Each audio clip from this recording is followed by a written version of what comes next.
Welcome back. Well, the Australian's Jeff Chambers reports that Jim Chalmers is accelerating government plans to unlock billions of dollars from Australia's $4.3 trillion superannuation system to underwrite Labor's policy priorities.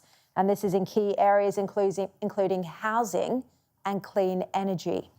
Let's bring you now Chief Economist at Macro Business, Leith Van Onselen. Leith, good to see you again. Now, Labor's policy priorities aren't necessarily the best return for investment, are they? No, this is an absolute slippery slope by Treasurer Chalmers.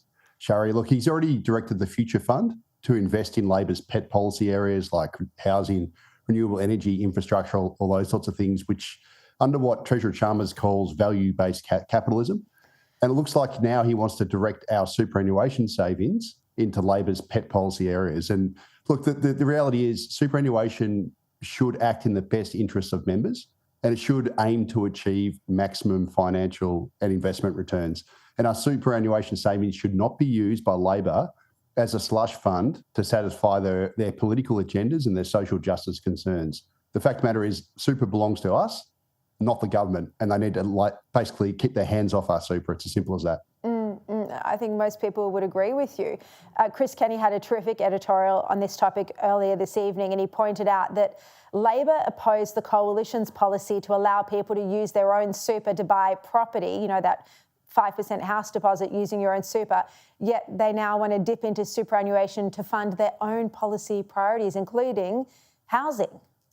Yeah, absolutely. Look, it's bad enough that the government has wasted billions and billions of dollars of our money on boondoggle projects like renewable energy, etc. But, you know, to direct our super savings now into those same projects with minimal transparency, minimal accountability, in my views, even worse. And they need to basically backtrack from this and keep their hands off our super. It's our super. Yeah.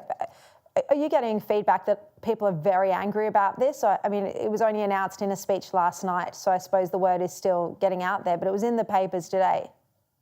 Yeah, just probably the same as what you've heard. I've read a few places, but, you know, personally, I was pretty angry when I heard it because for all these reasons, they've already butchered the Future Fund trying to direct money into these areas. They've butchered our taxes doing this, and now they want to take our own private savings, which are there to ensure that we have a dignified retirement, and it's our money, and they want to waste it on their pet projects. It's just not on. Just finally, do you agree with most economists that the rise in inflation we saw yesterday is mostly because of rising electricity costs? Yeah, absolutely. So rising energy is going to be the thorn in Australia's side for potentially a decade or more, because energy inflation feeds across everything in the entire economy.